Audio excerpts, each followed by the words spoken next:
Hello ಎಲ್ರಿಗೂ ನಮಸ್ಕಾರ. ನಾನಿವತ್ತು ಕೆಸುವಿನ ಗೆಡ್ಡೆ ಪಲ್ಯನ ತೋರಿಸ್ತಾ ಇದ್ದೀನಿ. ನಾನಿಲ್ಲಿ 1/4 kg ಆಗೋಷ್ಟು ಕೆಸುವಿನ ಗೆಡ್ಡೆಯನ್ನು ತೊಗೊಂಡು ಅದನ್ನು ಪೀಲ್ ಮಾಡಿದ ನಂತರ ಅದನ್ನು ಕಟ್ ಮಾಡ್ಕೊಳ್ತಾ ಇದ್ದೀನಿ. ಅದನ್ನು ಕಟ್ ಮಾಡಿ ನಾನಿಲ್ಲಿ ಒಂದು ಬೌಲಿಗೆ ನೀರು ಹಾಕಿಟ್ಕೊಂಡಿದ್ದೀನಿ. ಕಟ್ ಮಾಡಿರೋ ಪೀಸಸನ್ನು ಬೌಲಿಗೆ ಹಾಕ್ಕೊಳ್ತಾ ಇದ್ದೀನಿ. ನೀವು ಡೈರೆಕ್ಟ್ ಕೆಸುವಿನ ಗೆಡ್ಡೆಯನ್ನು ಬೇಯಿಸಿಬಿಟ್ಟು ಸಿಪ್ಪೆಯನ್ನು ಪೀಲ್ ಮಾಡಿ ಕಟ್ ಮಾಡ್ಕೊಳ್ಬಹುದು. ಅದು ಜೆಲ್ ಆಗುತ್ತೆ. ಸೊ ಹಾಗಾಗಿ ನಾನು ರಾ ಅನ್ನೇ ಪೀಲ್ ಮಾಡಿ ಅದನ್ನು ಕಟ್ ಮಾಡಿಕೊಂಡು ನಂತರ ನಾನು ಅದನ್ನು ಬೇಯಿಸ್ಕೊಳ್ತೀನಿ.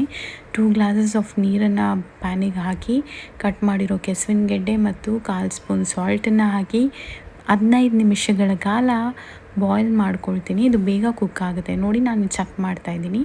ಈಗ ಇದು ಕುಕ್ ಆಗಿದೆ. ಈಗ ಮಿಕ್ಸರ್ ಜಾರಿಗೆ 2 ಟೇಬಲ್ ಸ್ಪೂನ್ ಕೋಕೋನಟ್, ಅರ್ಧ ಸ್ಪೂನ್ ಧನಿಯಾ, 1/4 ಸ್ಪೂನ್ ಸಾಸಿವೆ, 3 ಗುಂಟೂರು ಮೆಣಸಿನ್ಕಾಯಿ ಹಾಕ್ಕೊಂಡು ಬ್ಲೆಂಡ್ ಮಾಡಿಕೊಂಡು ಸೈಡಿಗೆ ಇಟ್ಕೊಂಡಿದ್ದೀನಿ.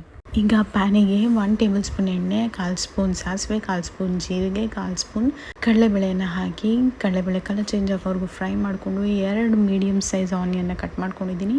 ಹಾಗೆ 2 ಗ್ರೀನ್ ಚಿಲ್ಲೀಸನ್ನು ಹಾಕಿ ಫ್ರೈ ಮಾಡ್ತಾ ಈರುಳ್ಳಿ ಕಲರ್ ಚೇಂಜ್ ಆದಮೇಲೆ ನಾವು ತರಿಯಾಗಿ ರುಬ್ಕೊಂಡಿರೋ ಕೋಕೋನಟ್ ಮಸಾಲಾನ ಹಾಕ್ತಾಯಿದ್ದೀನಿ. ಅದು ಹಾಕಿದ ನಂತರ 2 ಮಿನಿಟ್ಸ್ ಫ್ರೈ ಮಾಡಿ ಕುಕ್ ಮಾಡ್ಕೊಂಡಿರೋ ಕೆಸುವಿನ ಗೆಡ್ಡೆಯನ್ನು ಹಾಕಿ ಅದಕ್ಕೆ salt hockey pinch off turmeric hockey 2 to 3 minutes ಚೆನ್ನಾಗಿ ಮಿಕ್ಸ್ ಮಾಡಬೇಕು. ನಂತರ ಫೈನಲಾಗಿ ಕೊತ್ತಂಬರಿಗಳನ್ನು ಹಾಕಿ ಮತ್ತೊಮ್ಮೆ ಮಿಕ್ಸ್ ಮಾಡಿದ್ರೆ ಕೆಸುವಿನ ಗೆಡ್ಡೆ ಪಲ್ಯ ರೆಡಿ ಆಗುತ್ತೆ.